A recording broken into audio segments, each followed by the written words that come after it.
Okay, so let us review last class. So last class we discussed the British Empire and how it ultimately triumphed over its main rivals, who were the French, the Spanish, and the Dutch, because of three major powers, okay? The first is the Bank of England. What made the Bank of England so important is that it could absorb foreign capital, okay, from all around the world. So at first it absorbed capital from the Dutch Republic, but then if you were a French aristocrat, if you were the Catholic Church, if you were the Habsburgs, you could all move your capital to England where it would be safe because it would be protected by the law, okay? The idea of property rights. And when Britain became an empire, this was important because local elites in China, in India, in Southeast Asia would help the British because they were incentivized to do so. They could help the British steal from these places and then move capital, their wealth, to England or one of the British colonies for safekeeping, okay? So that's a source of English power. Second is the idea of soft power, right? So we are in school learning English because we want to go and study in the West. That's soft power, right? So Shakespeare, the BBC, Oxbridge are all components of British soft power, which still rules the world today. And the third, of course, is the British Navy, which controls sea lanes and therefore controls all trade. Okay? So for the longest time, for 100 years, Britain was able to maintain a global empire, which really was the first global empire because it spanned the entire world. But there were three problems or three limitations to the British Empire, okay? So the first major limitations,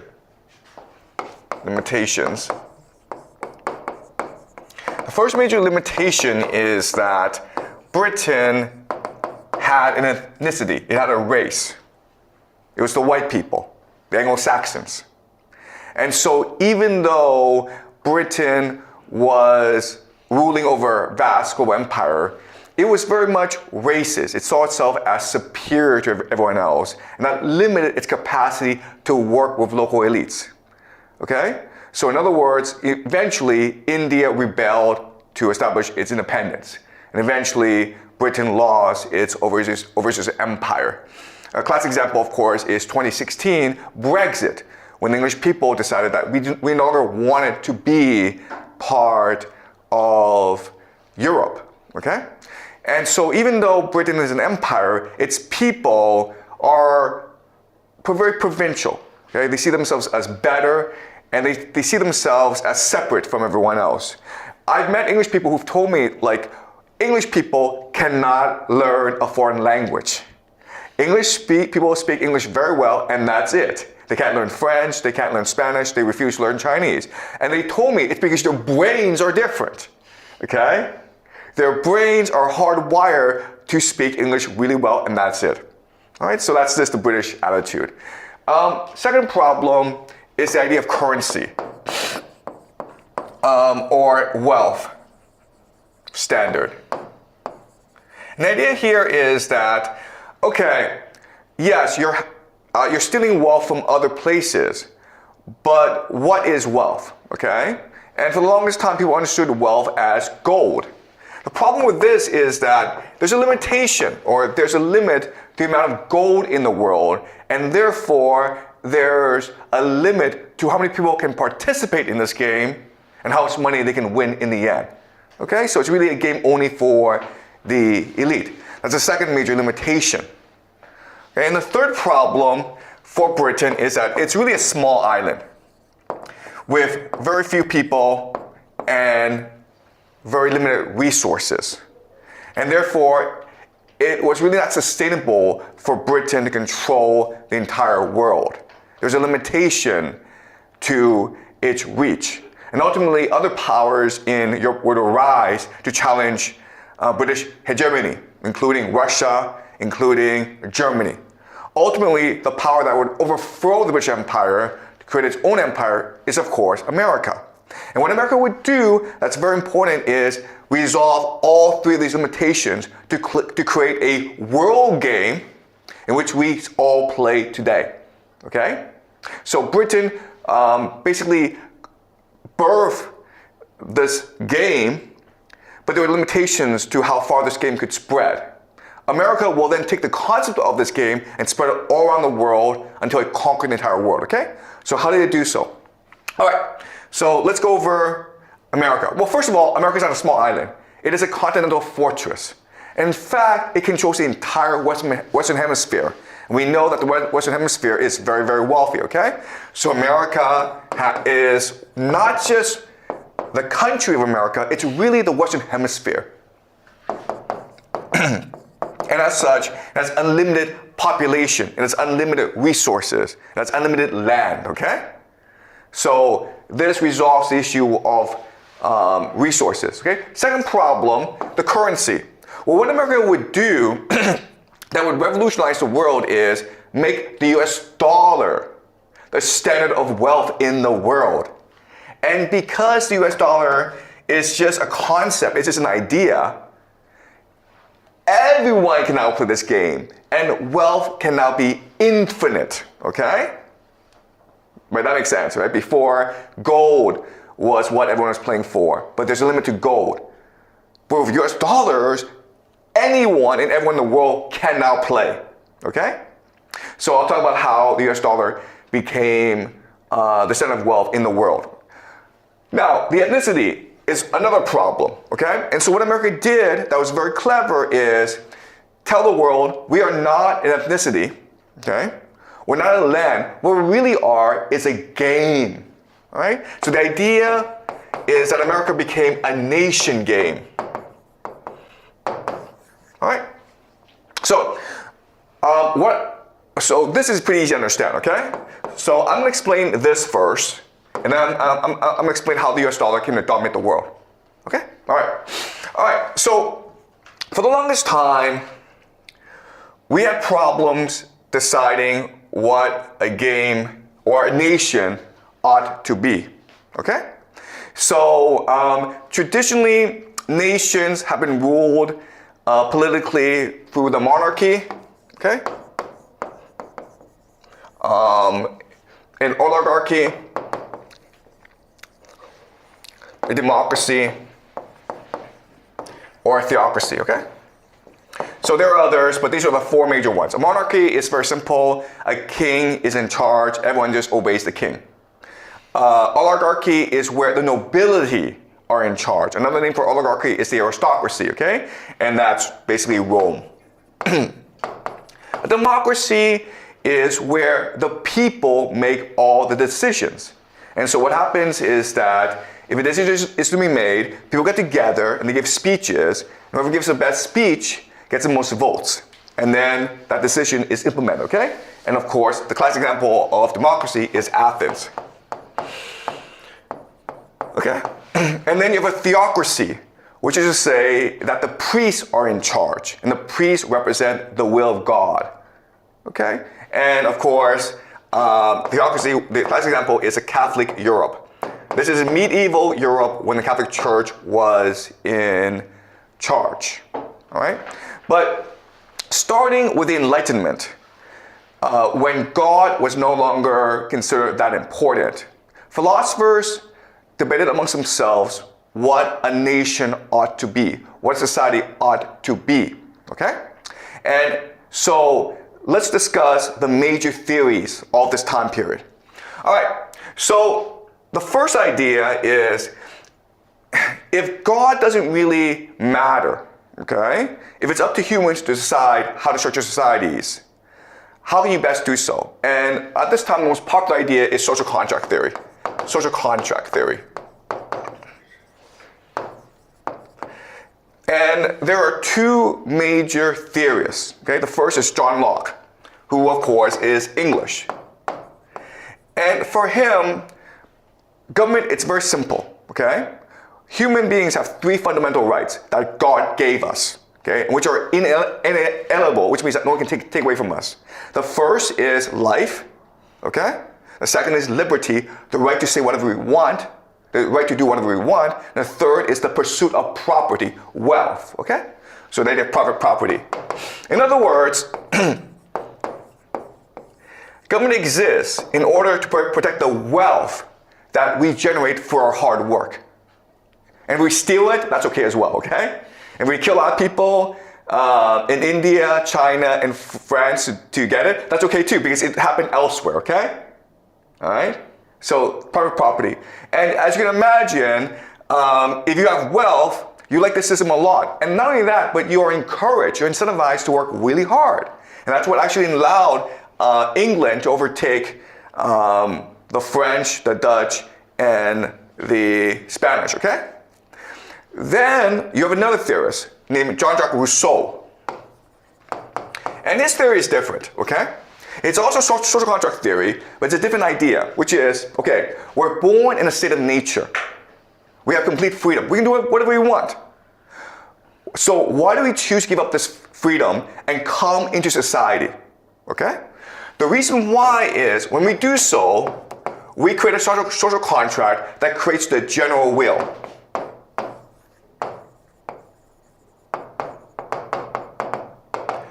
Okay, and the general will is a substitute for God. It is the expression of the best of who we are. Okay, do you understand? So by ourselves, we're fine, okay? When we come together, we create a new concept that allows us to be truly and fully human, the general will. So what is the general will? Okay, all right, so think of Immanuel Kant, who was a German philosopher, and he explained that the very basis of humanity, what we should all try to achieve, is something called the categorical imperative.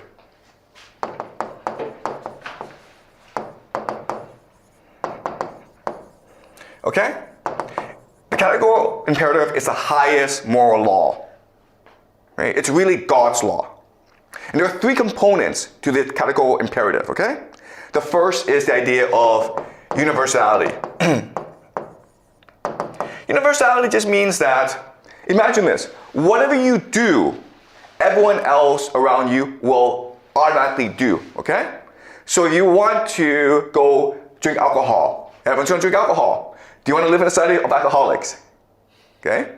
If you cheat on a test, everyone immediately is going to cheat as well. Do you want to live in a society of cheaters? Okay?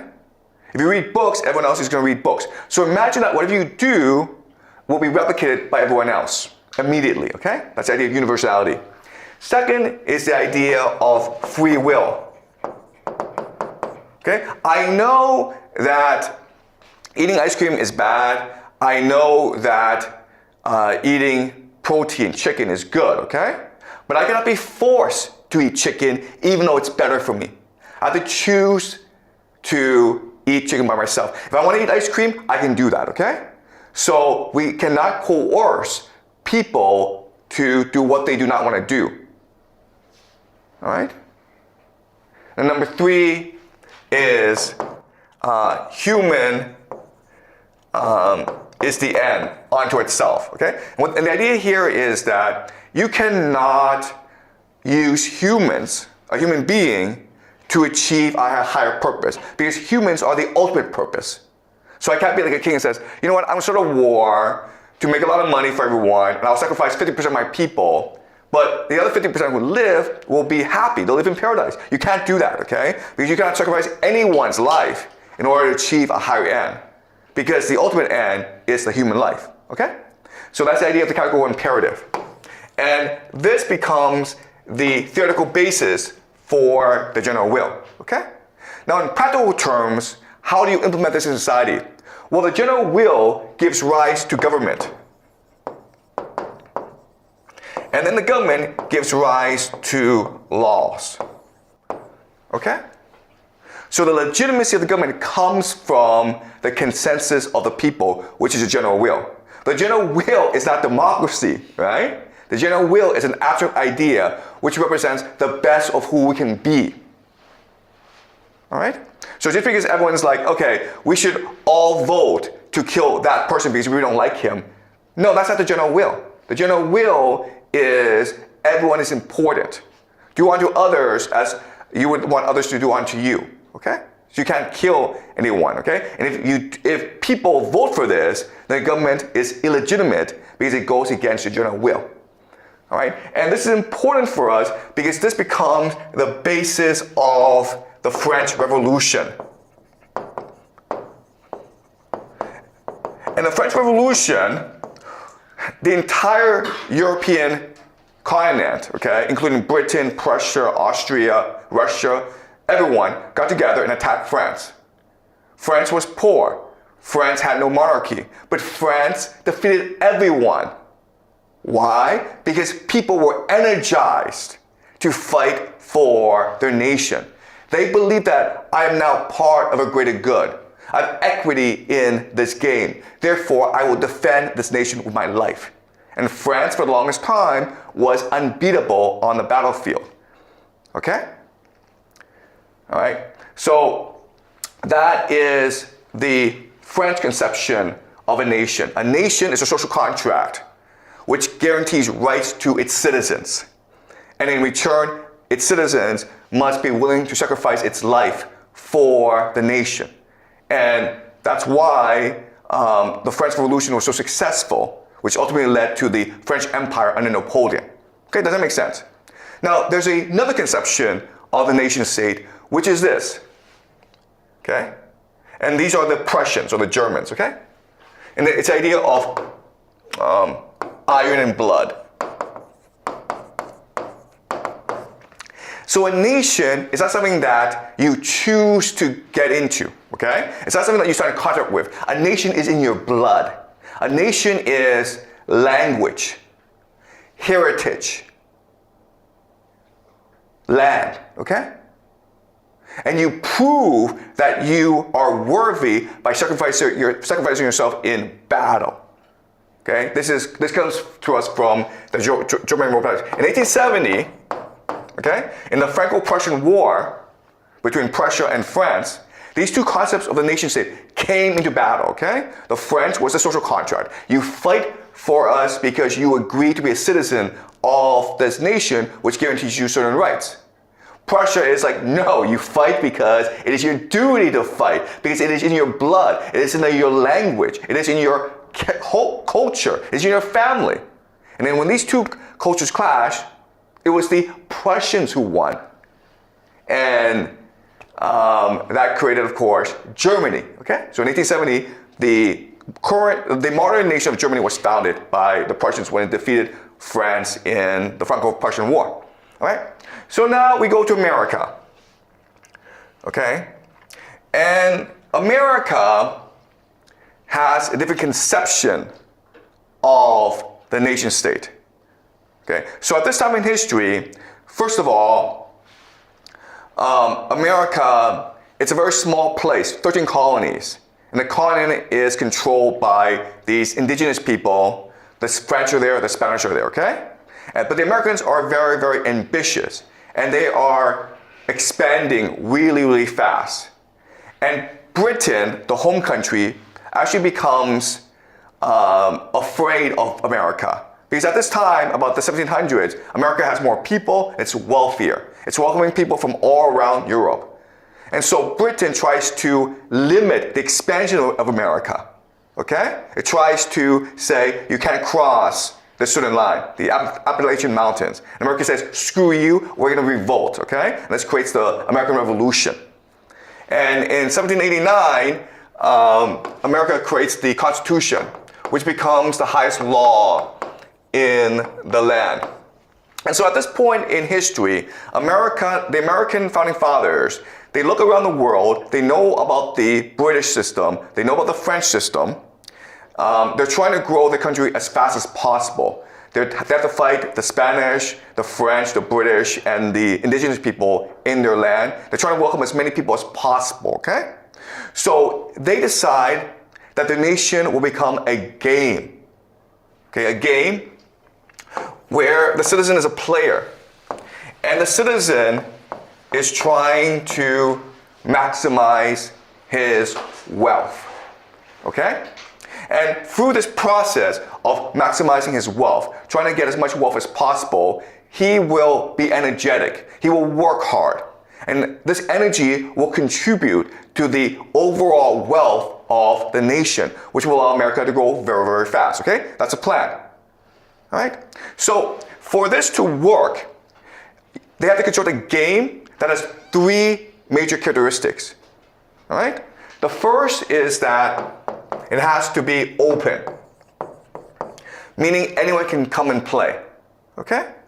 But that just means also limiting the history and the ethnicity of the place. Okay? So the concept that America creates is the idea of melting pot.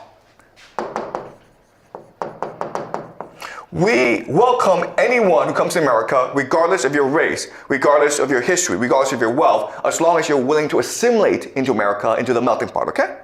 That's the first idea. Second idea is fairness.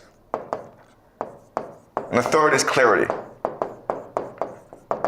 So in other words, people are willing to play a game and work really hard to win this game if, first of all, they can play this game. They're allowed to play this game. They're not discriminated against.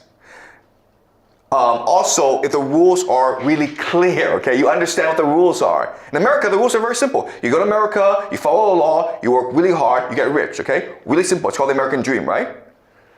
And the third thing, of course, is that the game is fair. Meaning, the only criterion to generate wealth is how hard you work, how much talent you have, how much merit you have, right? The idea of merit. Okay? And look, this is true. When you go to America, you will discover this. If you work really hard, if you're really talented, if you're really smart, they will respect that, okay? I've been to a lot of countries, and I can tell you that in America, this is true. But it's not true in Canada. I grew up in Canada, and they don't really care if you're ambitious. They really don't care if you're smart. They don't care if you work hard. They don't care. They expect you to follow the rules and conform, okay? That's Canada. China, okay? We all know what China is, okay? No one cares if you work hard. No one cares if you're smart. No one cares, okay? It's all about your guanxi, about your family, okay? But it's true for, this is true for most of the world. And I would say that the idea of merit is only true for two places. America is the most obvious example, okay? I've been to meetings where at first Americans are like, this guy's Chinese, he doesn't speak any English, he's not that smart, okay? So there's discrimination going on. But the moment I speak, the moment I try to make my case, they are won over by my logic, okay? By my arguments, by my creativity. And they welcome me into the club. That's just the American attitude of being open-minded, of being generous, of appreciating talent above everyone else, okay? The English are also very similar in that way, in that, yeah, maybe they're racist, but if you can make a good argument in front of them, they will accept your argument, okay? But guess what, guys? Nowhere else is this true, okay? In China, you have the best argument in the world. No one cares, right? Okay, so there are lots of issues with America, but in all honesty, America is a place that really does appreciate merit and which really does reward merit. And that's why everyone wants to go to America. All right? All right, so the question then is, how did America create this system? Okay, well, it did so through the Constitution. The idea of the Constitution is to create a game and make this game above power, okay? And how they did that is creating a system of government that checks and balances each other. So you have the president,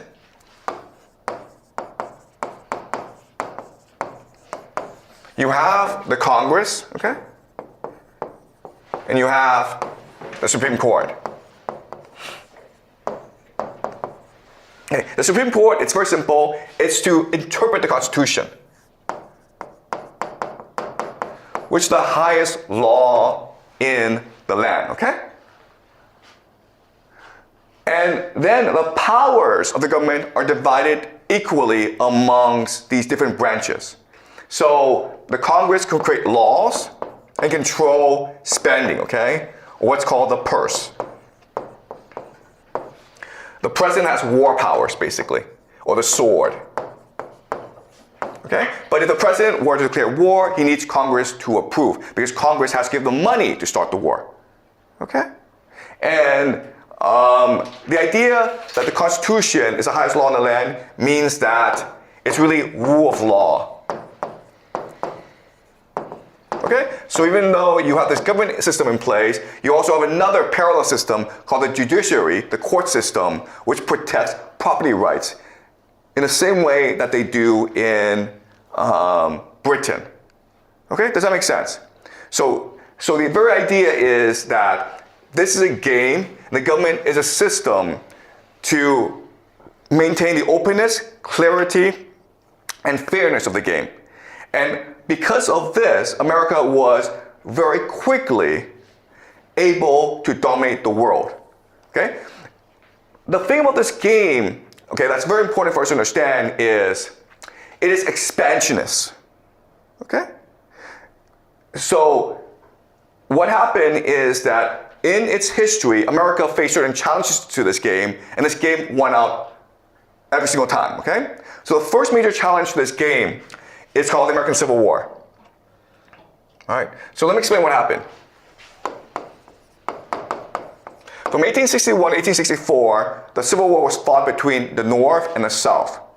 This was a clash of economic systems, okay? So the North played the game, okay? And so we believed in free labor. The South was its own independent economic system that focused on agriculture. And so it used slave labor.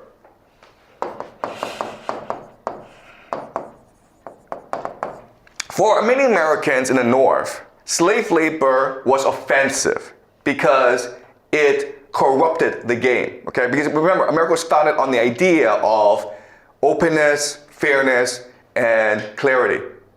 But if you're a slave, that's not fair, okay? Because you were born a slave and you can never participate in this game. And so they fought a civil war to decide who will triumph in the end. And of course, the North won because the North focused on free labor. So that meant that there were more people in the North. That meant that the North was wealthier because of manufacturing. And that meant that the North were more energetic. Okay? So they defeated the South. And so that was the first major challenge. Now the game is spreading. Okay? It spreads across America. And now it stops because America can't expand anymore. Okay? It basically conquers the West. And now the game is an issue because of the nature of money. The problem with money is that ultimately, the longer you play this game, at the end of the game, one person controls all the money. Okay, does that make sense? That's a problem with capitalism. That's a problem with this game. So now that the frontier has been settled, now that the borders have been controlled, a few people are now controlling all the money, which leads to the Great Depression, okay? So now the solution is America has to go and conquer the world, which it does, okay? In World War II, America conquers the world. And so now what America needs to do is spread this game throughout the world. And it does that by creating the US dollar, okay? So 1945, America wins the war. A year before, in July 1944, for 1 month, what happens is that America organizes something called the Bretton Woods Conference in New Hampshire, okay? And the idea of the Bretton Woods Conference is to establish the world game, okay? Before, America's game was limited to America, but now America wants to scale its game to the entire world, okay? So how does it do that? Well, first thing it does is it makes the US dollar the reserve currency of the world. All right? What does that mean? It means that every other currency has to be derived from the US dollar. Every other currency will find value from the US dollar. Okay? Which means that if you have Canadian dollars, you can now change it for US dollars, which is what's valuable. The Canadian dollars is just not valuable, okay? All right. They also agree on exchange rate. Okay? Okay, does it make sense? Okay? And this is a system that we have today, okay? All right? The global reserve currency is the US dollar. That's what's valuable. The renminbi derives its value from its relationship with the US dollar. The renminbi is not valuable by itself, okay? All right, that's number one. Okay, so now you're like, wait a minute here. If this is true, then the US dollar the Americans can just put as much money as they want. And so to solve this problem, the Americans said, the US dollar will be pegged to gold. Okay? Does that make sense? Okay, meaning like you can always take your US dollar and exchange it for gold. And because there's a limit to gold, there has to be a limit to the US dollars, which keeps the system stable. Okay? All right, that's number one. Number two is America needs to expand this game, okay? Because it is in competition with the Soviet Union, which is against this game, okay? So it creates two new organizations to spread the game throughout the world. And these two organizations are called the World Bank and the International Monetary Fund, the IMF, okay? So, for the sake of simplicity, okay, understand this. The World Bank, their job is to give you loans. Okay, so let's say you are China and you are poor, right? And you need to build dams. Well, the World Bank gives you money. And when it gives you money, what it does is it allows you to start playing this game, okay? It allows you to participate in this game. Now, what always happens is eventually the countries borrow so much money, they have to go into debt and they can't pay off the money, right? So then what happens is the IMF comes in and changes your government and its economic policies to make it conform more to the game. Okay, does that make sense? And its main mechanism is called privatization. All right? So what the IMF says is, okay, well, you're inefficient. You can't pay off the debt because you're inefficient. You're inefficient because the public should not be in control of infrastructure. The public should not be in control of water, okay? Private companies should be in charge of the water and electricity and the land, okay? So the goal of the World Bank and the IMF is to spread the game throughout the world, all right? Okay, then in 1947, they create something called the GATT, okay? The GATT is a General Agreement on Tariff and Trade. So this is the WTO basically, okay? That's changed into the WTO in 1995. All right? So it's basically an agreement on free trade. Right? Does it make sense? 1973. SWIFT. SWIFT is an agreement amongst different banks in the world on how to transfer money. Okay? So, for example, if you want to transfer money from China, renminbi, into America to go to university, right? Guess what, guys? It has to go through SWIFT, okay? So now it allows for more cooperation among banks in the world to use US dollars, all right? Now, the last thing is, okay, how do these countries get together and decide on how to cooperate economically? And the answer is the Bank of International Settlements, okay? Okay? And the idea is that the central banks of different countries get together and they agree on certain policies, all right? And this is all done privately, in secret. No one knows about them, okay? All right, so this is the game that America creates. It's very simple, okay? And there are other components, but we'll focus on this now. Throughout the semester, we will focus on how this game is played, specifically. But first, I just introduce it to you, all right?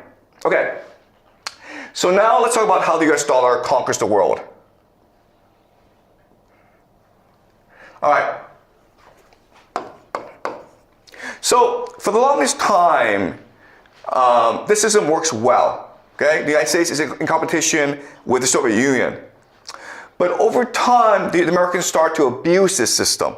So they pay for things they can't really pay for. For example, the war in Vietnam. For example, a space race. For example, something called the Great Society. Okay? They're just spending too much money. And other countries start to freak out. So France basically withdraws all its gold from the United States. So in 1971, what Nixon does is say, you know what? Here's the secret, guys. We actually don't have enough gold to pay off everyone, okay? So screw this. We're not going to peg the gold, the dollar to gold anymore, okay? Do you understand? You can now no longer redeem your US dollars for gold. It's done, okay? So now what happens is the US dollar becomes a Ponzi scheme, all right? What is a Ponzi scheme? A Ponzi scheme is basically the US dollar is valuable because people want to use it. Do you understand? It has no value in itself. It's only valuable because people want to use it. So now Nixon has to go and create demand for the US dollar, right? So the first thing he does is he goes to Saudi Arabia and he creates something called a petrodollar. Okay? The idea of the petrodollar is very simple. Saudi Arabia, which is the largest oil exporter in the world, will only accept payment in US dollars. Therefore, if you want oil, you have to have US dollars, okay? That's the first thing that Nixon does. The second thing that Nixon does is actually even more important. What does he do? You guys know? He visits China, okay? Not only does he visit China, but he's established a framework in which America will give China everything, okay? In the 1980s, what happens? America gives China its market access, right? Now, US consumers can buy goods from China. That's a huge deal, guys, okay? That's number one. Number two is America gives China FDI, technology, education. All right? Imagine what happens. America gives foreign investment to China, gives all this capital to China, gives all this technology to China, right? All these military secrets that America has, it gives to China for free. And not only that, but America educates the Chinese elite. Okay, 1980s, all these Chinese students for graduate school go to America to learn American technology. Okay? And the third thing, and this is the most important, is military protection. All these conflicts that China has with Southeast Asia, with Japan, Vietnam, America will now protect China. When Chinese ships export goods to Europe, Africa, and the United States, the US Navy will now protect these Chinese ships. Okay, do you understand? And you're like, oh my God, America gave China everything. America made China rich. Why would America do that? And there's one answer, and only one answer. It's to make China use US dollars. Okay? It's that simple. Okay? So now when China trades with the world, it gets US dollars in return. You understand? Okay? And the entire idea is to make the world addicted to US dollars. And now that the world is addicted to US dollars, now that the world depends on US dollars, America can now control the global economy, okay? So in 1991, the Soviet Union collapses, okay? And now America is the only game in town. There's no one who can challenge the supremacy of the Americans. And so now what happens is America creates something called the New World Order. The New World Order is based on global trade. But because the United States controls the US dollar, it can now control something called pricing. Pricing just means that the Americans can decide the value of everything, okay? So what America does is create a price hierarchy. So at the very bottom are resources. Above that is manufacturing. Then there's knowledge. And then finance. Okay? This is the price hierarchy for the world. All right? And it divides the world into a division of labor. Okay? So, what is resources? Well, guys, it's Russia. Okay? Does that make sense? Russia, Africa, South America. What's manufacturing? China. What's knowledge? Europe. And what is finance? America. Okay? Does that make sense? So what's going to happen is that America is going to take its manufacturing and transfer to China. Okay? Because it's cheaper for China to do it than for America to do it. And all America is going to do is finance. Okay? What is finance? Finance is just the creation of money for the purpose of creating more money. Right? Okay, so this is the system in place. And at first, it sounds great because everyone's making money, okay? But there are inherent instability in this system, okay? And we will discuss all this instability throughout the semester. But for the sake of simplicity, let's talk about America. What happens when you focus on finance is that you become a speculative economy. You focus on gambling, okay? Basically gambling. And this leads to something called the 2008 Great Financial Crisis, when the American economy collapsed, okay? And at this time, the entire world economy should have collapsed.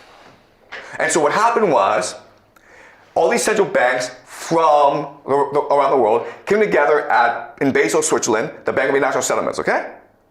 Right? The secretive body in which all economic policies are made. And they decide the only way to save the world is if China spends money. Do you understand? Why do we have all these skyscrapers? Why are there all these airports? Why are all these high-speed railways? Because China, to save the global economy, decided to invest in infrastructure. Okay? And Belt and Road Initiative. And that saved the global economy. Now, after China did this, China developed a lot of debt. Okay? And China basically said to the world, listen, we saved the global economy, so we deserve a seat at the table, right? We deserve to be equals to America. And so we're going to sell our products, our Huawei phones around the world. We're going to compete with America for global dominance. And America said, screw you, okay? And that led, of course, to Donald Trump. 2016, Donald Trump. And the first thing Donald Trump did, of course, was initiate the US-China trade war, right? China wants to be an equal to America. America says, nope, screw you, we're going to destroy you, okay? So America tried to sanction China. America tried to blockade China, okay? So we'll discuss this again later on throughout the semester, okay? Then what happened, of course, is 2022, Russia invades Ukraine, okay? So what Russia is saying is, you know this price hierarchy? Screw this, okay? Because guess what happens, guys? If you don't have any resources, this system doesn't work, okay? Try manufacturing without any resources. Try having knowledge about resources. Try having finance about resources, okay? So when Russia invades Ukraine, it's trying to control the resources of Ukraine.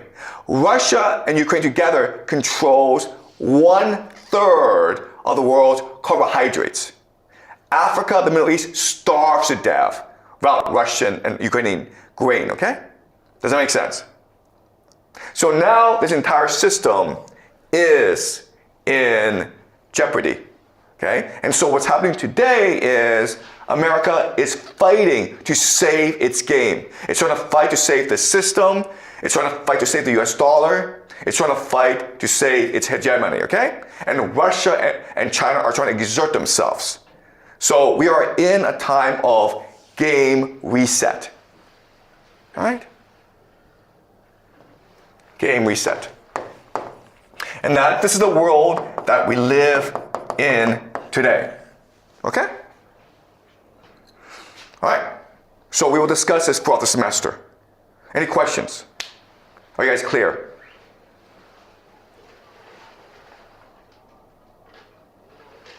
Right. So I know this was a lot to take in, but we'll go into the specifics throughout the semester, okay? We'll apply it to current events to explain why this is happening. Any questions? Okay.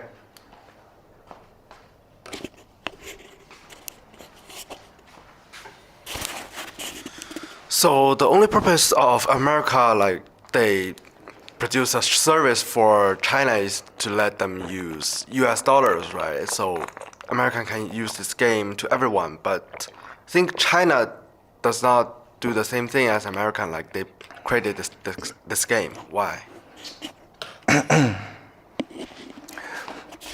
Okay. All right. So we'll discuss this throughout the semester, okay? The relationship between China and the United States. So remember that the United States wants China to play this game. But they can't really say to the world, oh, we're doing this because we're greedy and we want China to be subservient to us, okay? So they said that we want China to play the game because this game will allow the middle class to rise. It will make China much more democratic, okay? But that was just BS. That was just a fraud, a lie, hypocrisy. All right, so now that China is in this game, all right, what it's trying to do is restructure the game so that it is much more independent, okay? Because the problem for China is, okay, to play this game, what you're doing is you're taking resources, all right?